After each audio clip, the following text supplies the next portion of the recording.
Bonjour à tous, aujourd'hui on se retrouve dans cette nouvelle vidéo dans laquelle on va parler du All-Star Weekend. Donc on va parler de l'organisation et de l'événement en lui-même, puis dans une seconde partie, je reviendrai sur mon avis sur l'édition de cette année. Alors le premier All-Star Weekend s'est déroulé en 1951 dans la ville de Boston, et depuis il est réitéré chaque année. Donc chaque saison au niveau de février à peu près, au milieu de la saison en fait, une équipe va accueillir cet événement, et celui-ci va également servir de pause durant la saison, parce qu'il faut savoir que les joueurs enchaînent quand même 82 matchs par saison, et à côté de ça c'est des entraînements etc. tous les jours, donc ça demande beaucoup de temps, et cette fracture elle fait du bien autant physiquement que mentalement pour les joueurs. Je pense que c'est un gros plus dont ils ont vraiment besoin. Après le All-Star Weekend, on a encore quelques jours, je crois qu'en tout ça dure à peu près une semaine, pendant lesquels il n'y a aucun match. Comme son nom l'indique, ça dure un week-end, donc il y a différentes animations réparties sur ces 3 jours, du vendredi jusqu'au dimanche.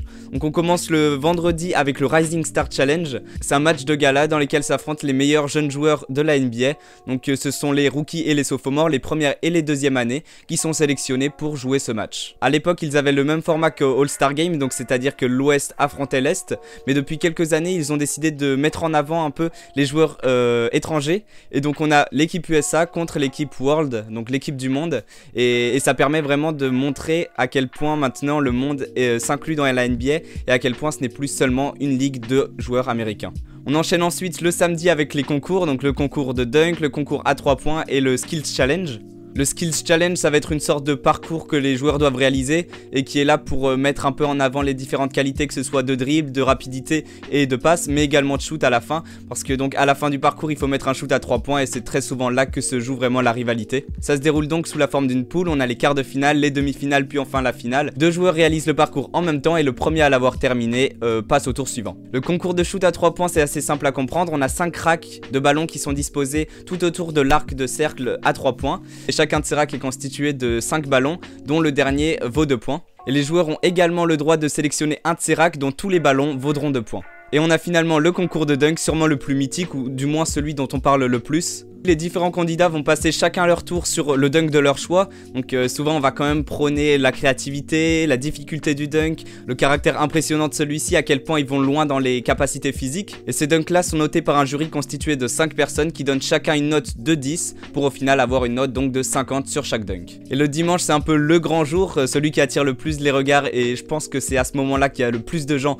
devant les écrans. C'est tout simplement le All-Star Game, donc pareil, match d'exhibition qui n'a aucun impact sur le reste de la saison, et au cours duquel vont s'affronter les 12 meilleurs joueurs de chaque conférence. C'est pourquoi c'est vraiment un honneur d'être sélectionné à cet événement, parce qu'à la fin d'une carrière, on va citer le nombre de fois où tu as été All-Star.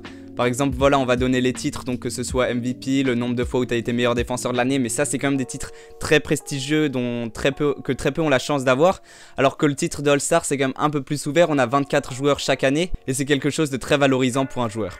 Pour l'élection de ces joueurs, il y a donc d'abord un vote du public, donc tout le monde peut voter en fait sur internet. À l'époque c'était plutôt par bulletin en fait, donc sur du physique, mais maintenant c'est surtout en ligne. Chacun peut voter pour les joueurs qu'il souhaite voir au All-Star Game. Cette partie des votes représente 50%, après on a 25% des votes qui eux appartiennent aux joueurs eux-mêmes, qui votent pour les autres joueurs ou même pour eux-mêmes, et les 25% restants ce sont les journalistes. Jusqu'à il y a 2 ans c'était un système de match tout ce qu'il y a de plus simple, donc 4 quarts-temps de 12 minutes, et à la fin de ces 4 quarts-temps, l'équipe avec le plus gros score remporte le match. Mais depuis l'année dernière, un nouveau système a été mis en place qui consiste à découper plus fortement le match, donc en 4 quarts-temps, et le score est remis vraiment à 0 à chaque début de quart-temps. L'objectif est ici d'aider des œuvres caritatives. En effet, chaque équipe représente une association sélectionnée, et l'équipe qui remporte le quart-temps donne une certaine somme à cette association. C'est pour ça que chaque quart-temps est extrêmement important, et qu'au début de chaque quart-temps, tout est remis en jeu. Puis à la fin du 3e quart-temps, on affiche le score complet de chaque équipe, et au score de l'équipe qui mène, on ajoute 24, ça nous donne un nouveau chiffre, et c'est ce chiffre-là qu'il faut atteindre pour remporter le match. J'espère que mes explications étaient assez claires et que vous avez pu tout comprendre. Si c'est pas le cas, n'hésitez surtout pas à me poser les questions dans les commentaires et j'y répondrai tout de suite. Je vais maintenant vous donner mon avis sur l'édition de cette année qui s'est donc déroulée à Atlanta. Avec les conditions sanitaires actuelles, l'existence même de ce All-Star Weekend a été pendant un long moment remise en question.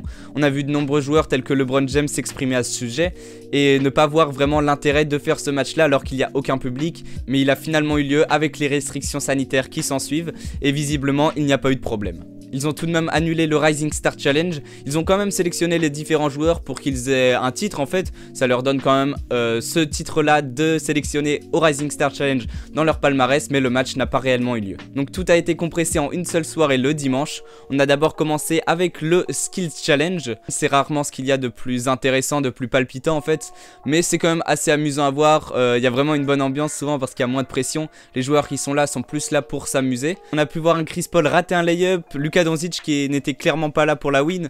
Il était à ce qui paraît pas échauffé, donc il est vraiment venu en tenue d'échauffement alors tous les autres étaient en maillot et en short. Et lui il est venu en tenue d'échauffement et il a fait le truc quasiment en marchant. C'est finalement Domantas Sabonis qui est sorti vainqueur du concours après avoir battu Nikola Vucevic en finale. Ensuite on a pu assister au concours de shoot à 3 points, donc cette fois là beaucoup plus intéressant. Déjà on avait pas mal de gros noms à l'affiche avec Stephen Curry, Mike Conley, Zach LaVine, Jason Tatum, Jaylen Brown et Donovan Mitchell. Comme je vous l'ai déjà dit sur cette chaîne, j'aime beaucoup Zach LaVine, donc c'était clairement lui que je supportais pour ce concours, mais malheureusement il n'a pas passé le second tour. C'est alors Stephen Curry que je supportais, et Stephen Curry il a tout simplement été monstrueux. Dès le premier tour il te claque un 31 points. 31 points dans ce genre de concours, je sais même pas si ça a déjà été vu, mais en tout cas c'est tout simplement incroyable.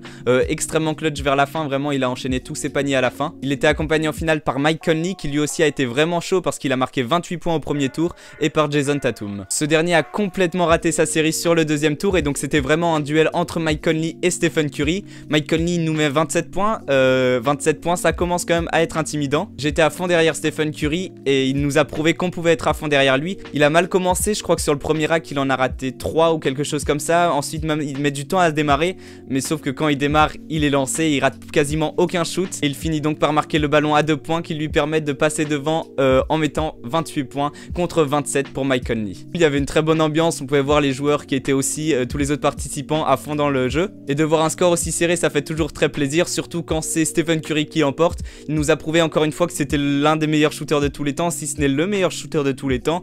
Petit à petit, il est en train d'inscrire sa place parce que souvent celui qu'on met en rivalité avec lui, c'est Ray Allen.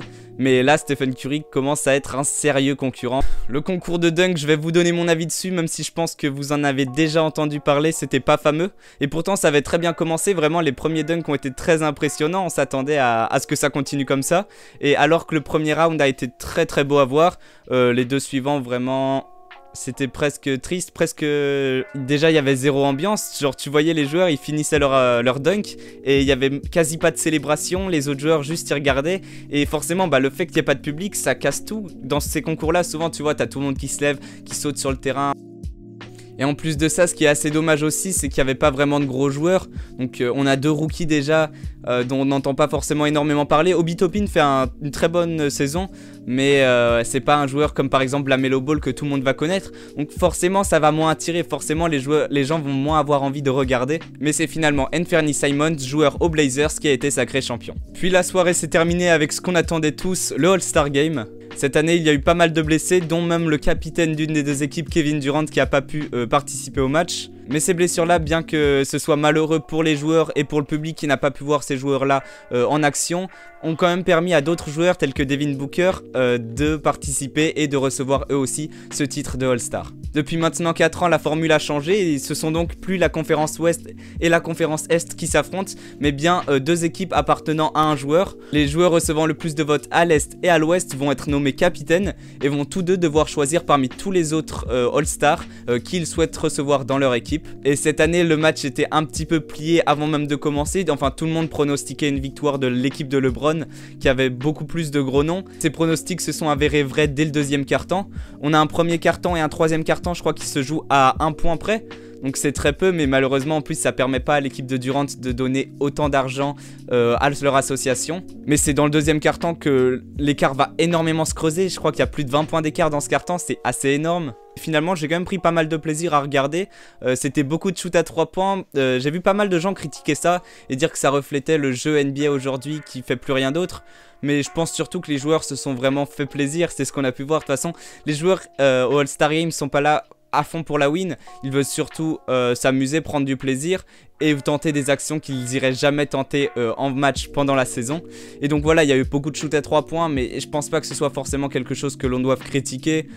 Ils se font plaisir, c'est toujours beau à voir de voir des séries de 3 points s'enchaîner. C'est vrai que j'ai aussi été assez étonné parce que d'habitude on voit quand même beaucoup plus de dunk. C'est aussi le genre de mouvement que tu iras pas tenter en match si t'es pas sûr de toi et que tu iras plus tenter à cet événement là. Et là on en a vu assez peu, c'est surtout les gros joueurs en fait qui ont mis des alley-oops finalement assez faciles. Comme je le disais, il y a eu pas mal de shoots à 3 points et donc Stephen Curry et Damian Lillard ont tous les deux atteint la barre des 8 3 points. Je crois que le record All-Star Game c'est de 9. Donc ça vous montre un petit peu à quel point c'est assez incroyable. Stephen Curry a été extrêmement chaud à la première mi-temps. La deuxième ça a été un peu plus difficile. Il en a raté pas mal avant de recommencer à marquer. Et puis Damian Lillard lui ça a plutôt été l'inverse. Il a été plus présent au cours de la deuxième mi-temps. Et voilà, ces deux noms que je vous cite là, les deux font partie de la team LeBron. Et à cela on peut aussi ajouter évidemment Giannis Antetokounmpo dont on va reparler juste après. Et ça prouve qu'il y avait beaucoup plus de volonté en fait clairement dans l'équipe de LeBron que dans l'équipe de Durant. Comme je vous le disais, il n'y a pas forcément cette envie de vouloir gagner absolument au All-Star Game, mais là on voyait qu'ils avaient plus cette envie de gagner. Les autres étaient là, ils avaient même peur de tenter des choses. On comprend parce que t'as pas envie de te blesser, t'as pas envie de te fatiguer pour un match qui compte pas du tout pour la saison. Mais pour le public, c'est quand même sympa de faire des efforts et l'équipe de LeBron a fait beaucoup plus d'efforts. Chaque année, on a aussi un MVP. Depuis l'année dernière, le nom du trophée a changé. En hommage à Kobe, on appelle désormais ça le Kobe Bryant MVP Award. Et cette année, il a été remis à Giannis Antetokounmpo. Clairement, il y avait zéro concurrence. Le gars a planté 16 sur 16 au shoot. Il a pas raté un seul shoot de tout le match en plantant 35 points. Donc c'est quand même quelque chose, c'est vraiment incroyable, clairement il n'y a pas d'autre mot, c'est incroyable. 16 sur 16 au shoot, c'était jamais arrivé dans l'histoire du All-Star Game. Et en plus de ça, il te tente 3 shoots à 3 points. Giannis Antetokounmpo, c'est pas un shooter à 3 points. On sait que ces dernières années, il a pas mal travaillé là-dessus pour essayer de s'améliorer. Il y en a 2 qui rentrent avec la planche, donc est-ce que c'était cherché? Ça on le sait pas et on le saura jamais. Mais tout ce qu'on sait, c'est qu'il t'a fait 16 sur 16, 35 points. Et c'est un titre qui lui revient largement. En plus de ça, il a vraiment apporté de l'énergie. Lui et Stephen Curry, ça a été, comme j'ai pu voir l'expression quelque part, je sais plus où, le cœur et les poumons de ce All-Star Game. C'est eux qui ont apporté de l'énergie, on les entendait beaucoup crier, sauter dans tous les sens, célébrer, encourager leurs coéquipiers et marquer des points. Donc voilà, heureusement qu'ils étaient là, c'était finalement un bon moment que j'ai passé quand même. En plus ça a fini genre à 5h30 je crois, donc non 5h plutôt. Donc heureusement que c'était un bon moment parce que tu veux pas te coucher aussi tard pour rien. Je suis content d'avoir regardé ce match, dites-moi dans les commentaires si vous aussi vous avez passé la nuit devant votre écran. Et si c'est le cas, bah donnez-moi votre ressenti, ce que vous en avez pensé, etc. Je vous remercie en tout cas d'être resté jusqu'au bout de la vidéo, j'espère que celle-ci vous aura plu et que vous aurez appris des choses. Si c'est le cas, n'oubliez pas de vous abonner et de liker la vidéo, ça fait toujours extrêmement plaisir et ça motive évidemment. On se retrouve très bientôt sur la chaîne, d'ici là portez-vous bien.